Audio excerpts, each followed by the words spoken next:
हाल ही में पर्यावरण, वन एवं जलवायु परिवर्तन मंत्रालय ने 2023 की वन स्थिति रिपोर्ट जारी की। इस रिपोर्ट में ये दावा किया गया कि देश के अलग अलग हिस्सों से 2021 के कंपैरिजन में जंगलों के क्षेत्रफल में बढ़ोतरी हुई है। पर क्या सच में जंगलों की सेहत में सुधार हुआ है या ये सिर्फ आंकड़ों का एक खेल है? आइए समझते हैं। नमस्कार, मैं हूं रक्षिता, आप देख रहे हैं खबर उत्तराखंड। 2023 की वन स्थिति की इस रिपोर्ट में देश के 20 राज्यों और केंद्र शासित प्रदेशों के जंगलों का डेटा है, जिसपे बताया गया है कि देश में 2021 के मुकाबले 2023 में हरियाली में कुल 1445 स्क्वायर किलोमीटर का इजाफा हुआ है। रिपोर्ट के मुताबिक 2023 में देश का फॉरेस्ट और ट्री कवर बढ़कर 8.27 स्क्वायर किलोमीटर हो गया था, जो देश के कुल भौगोलिक क्षेत्र का 25% से ज्यादा है। अगर इसका कंपैरिजन 2021 से किया जाए तो ये 24.62% था, यानी कि 2 सालों के अंदर देश में फॉरेस्ट और ट्री कवर आधा फीसदी बढ़ा है, जो लगभग 1445 वर्ग किलोमीटर के बराबर है। इसी तरह अलग अलग राज्यों के अलग अलग आंकड़े हैं। हमारे राज्य उत्तराखंड के आंकड़ों को बताते हुए हम पहले ही एक वीडियो बना चुके हैं। नीचे डिस्क्रिप्शन पर दिए गए लिंक पर क्लिक करके आप वो वीडियो देख सकते हैं।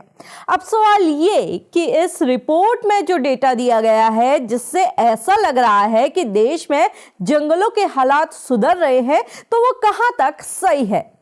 इसे समझने के लिए हमें सबसे पहले फॉरेस्ट कवर और ट्री कवर को समझना होगा। दरअसल ट्री कवर 1 हेक्टेयर से छोटे इलाके होते हैं जहां पेड़ मौजूद हो। ये किसी भी खुली जगह पर हो सकते हैं, खेतों में, सड़कों के किनारे, बगीचों में, पार्क्स के साथ साथ एग्रो फॉरेस्ट्री प्रोजेक्ट्स और वृक्षारोपित जमीन भी इसी के अंदर आती है।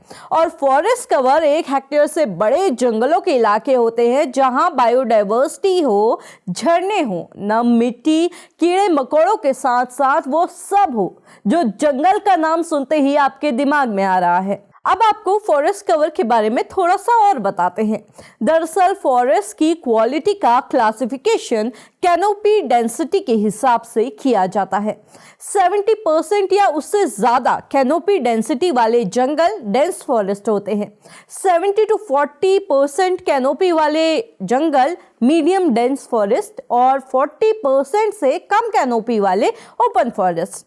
ताजा रिपोर्ट के आंकड़ों की माने तो भारत ने 2021 और 2023 में अपने डेंस फॉरेस्ट और मीडियम डेंस फॉरेस्ट का 3656 स्क्वायर किलोमीटर हिस्सा खो दिया। लेकिन अगर हम देश के आंकड़ों को देखें तो देश में हरियाली लगभग 1445 वर्ग किलोमीटर बढ़ गई है। तो अब आपको थोड़ा सा साफ हुआ होगा कि रिपोर्ट में जो 1445 वर्ग किलोमीटर की बढ़ोतरी दिखाई गई है वो ट्री कवर की है, जो 1289 वर्ग किलोमीटर के बराबर है। और फॉरेस्ट कवर में जो इजाफा हुआ है वो सिर्फ 156 वर्ग किलोमीटर है, जिससे यह साफ पता लगता है कि प्लांटेशन और एग्रो फॉरेस्ट्री से जो हरियाली बढ़ी है वो नेचुरल जंगलों के कंपैरिजन में 8% ज्यादा है। अब एक एग्जाम्पल के जरिए आपके लिए इसे थोड़ा और आसान कर देते हैं। 2023 की इस रिपोर्ट में छत्तीसगढ़ को फॉरेस्ट ट्री कवर में सबसे ज्यादा तरक्की करने वाला राज्य बताया गया है। तो चलिए छत्तीसगढ़ को ही एग्जाम्पल लेकर समझते हैं कि आखिर इन आंकड़ों में क्या खास है। छत्तीसगढ़ में तकरीबन 20 वर्ग किलोमीटर फॉरेस्ट कवर घटा है, लेकिन ट्री कवर में करीब 702 वर्ग किलोमीटर का इजाफा हुआ है। अब इस रिपोर्ट में दिए गए डेटा में दोनों फॉरेस्ट कवर और ट्री कवर को जोड़कर आंकड़े दिए गए हैं, तो इस वजह से ये हरा भरा दिखाई दे रहा है। इसी के साथ साथ इसका एक रीजन बेहतर टेक्नोलॉजी भी है, क्योंकि नई तकनीकों और बेहतर मैपिंग के जरिए अब ऐसे इलाकों की भी मैपिंग हो जाती है है जो पहले कवर नहीं हो पाते थे। इससे भी हरियाली बढ़ी हुई दिखाई देती है। तो इसका मतलब ये नहीं है कि जंगलों में सच में कोई बढ़ोतरी हुई है। आज भी देश में फॉरेस्ट कवर लगातार कम होता जा रहा है और ये रिपोर्ट सिर्फ आंकड़ों के खेल से जंगलों की स्थिति को बेहतर दिखाने का प्रयास लग रही है।